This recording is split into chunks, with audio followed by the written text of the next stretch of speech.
Hello everybody and welcome to yet another episode of The Week in Technology. My name is Karamjit. Along with me is my co-host, Miss Aisha Mustafa. Aisha, how are you doing? Good, thanks. Okay, Aisha's excited because she's about to go off to the US actually by the time you watch this on our website, she would already be on the way to the US for Bio Atlanta. It's the world's largest biotechnology conference, but we'll get to that shortly. We're going to start off with our normal procedure, which is we're going to talk about the cover story for this coming week, which, and Aisha, I'll let you take the floor on that. Thank you, Karam.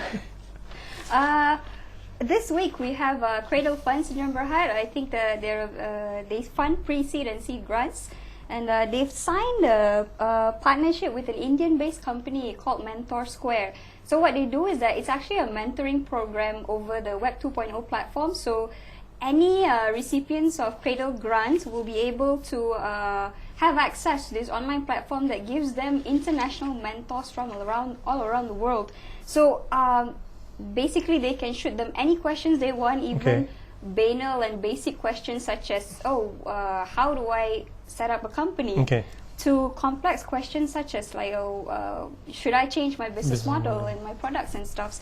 So it's I think it's a good thing, aside from their already in-house mentoring program, because I think it allows the entrepreneurs to sort of broaden their mind and see, and not just look at the Malaysian market, but also in the global market, how does their product would fare. And these are all mentors that has had 20, 35 years of experience, so for somebody who's on a pre-seed grant to be able to have access to all these people, I think it's a really good thing. It's a good thing. I think what I liked was that Nazrin was saying that this company, the mentors will not always tell you what you would like to hear. They're going to be very honest with you because experienced people, they've got no time to tiptoe around and be nice, right?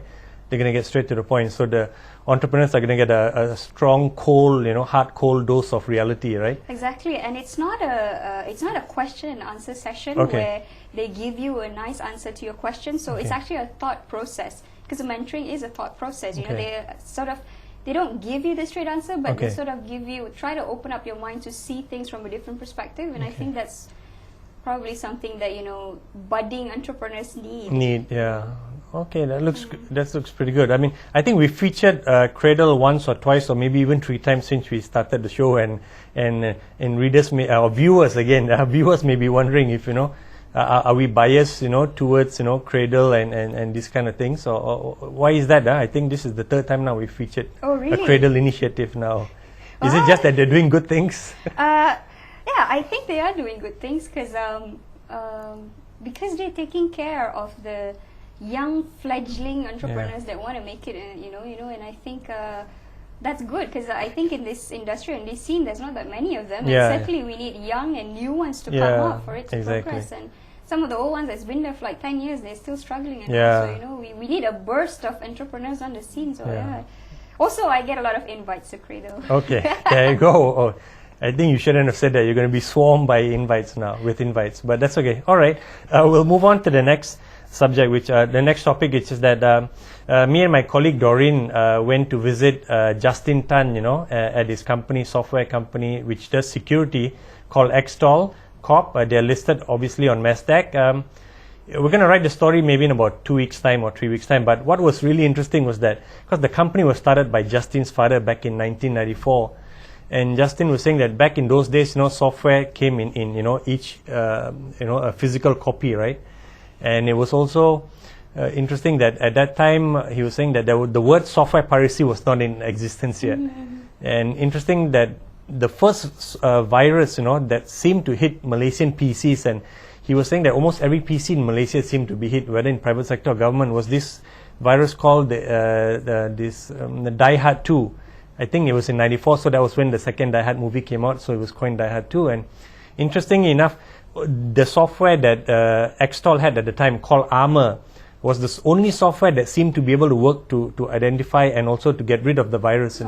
So much so that people started accusing them of having created the virus themselves. But apparently the virus originated out of South America. But what was interesting was that this Armor software was created together, Xtol with this young whiz kid, who was like 15, 16-year-old teenager who used to spend his time hanging out at Imbi Plaza, which is now called Lau Yat.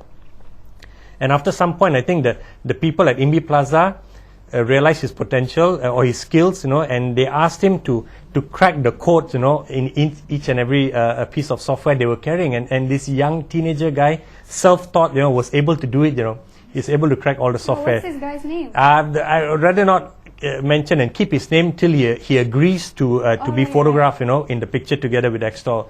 But he's running his own consulting firm in Subang now. He used to be with Xtol for quite a while, but then now he's moved out. So Xtol saw the potential of him, and I don't know how they came in contact with him. I think it was through an exhibition that they had, and they said they decided to work with him, and because at that point they were just resellers of Trend Micro's, antivirus, a PC penicillin is called back then. And they decided to work with him because they felt that he was eventually going to be a threat to them, and they said, let's just co-opt him, And they worked together with him, formed the company, and then Armour was the first product out of that. So I was tickled pink by, the story of how, the first product came about. But there's a lot more interesting things about Xtol, and we'll be writing about them, like I said, in a few weeks' time. But now let's just move on to an event you attended on Tuesday, or Monday? I can't remember now. I think okay, it's only Wednesday. Sime Darby yes. announced a breakthrough, and I think they had this big event where they invited the Prime Minister and all. It was in a big hall, and apparently they're the first company in Malaysia and in the world to successfully sequence, assemble, and annotate the oil palm genome. Okay. So what that means is that we are all made of genes. So what they've done is that they've come up with a map of the oil palm plant and they've marked the genes that are responsible for each of the traits. Okay. So traits like height, high oil yield, disease resistance, they've marked all the genes that are associated with this. So it's sort of considered as a breakthrough because hopefully for the next 4 to 5 years they're going to spend I think another extra 100 million on top of the already $40 million that they've spent to alter the genes or encode the genes so that you'll be able to get a super seed or a super tree that hopefully will be able to double the oil yield of palm trees in Malaysia. Okay. Palm, yeah. But that's what they're claiming they can do, right? But I think they're working with a technology partner, right? Roche, if I'm not wrong. Yes. So I think a lot of the core technology was contributed by Roche, right? I assume so. I didn't get into a full technical detail. Actually, we're going to be interviewing Dr. Hari, who runs the initiative, in once Aisha gets back from Bio US to talk to him a little bit more about what exactly was their contribution to this, and what was the contribution done by Roche. But it's good that we've got two companies now doing this sequencing or mapping, so-called, and one is of course the first one is ACGT, right? Yeah, so I think they also run by Derek Koo. Yes. They also made an announcement to try and discover a super seed or a super tree for oil palm, which it's sort of like you have human and then you have Superman, Superman. which can do everything. It's strong and does. So it's exactly the same concept. We have the oil palm tree, and so you're trying to find the super oil palm. Oil palm. Yeah. Okay. But anyway, that's all we have for this week. Thank you for watching the show. Please send your replies. Send your comments about how we can make the show better. I think Zubir from last week had a comment that he wanted to send a reply to us, but it wasn't so user-friendly, the process of, putting in a spontaneous reply. We're working on it to make it much more easier for you guys and ladies. So please, send us your feedback if you think it's still not user-friendly, but shoot your comments to us, make it constructive, and we look forward to seeing you next week and have a great and productive week in technology, with technology.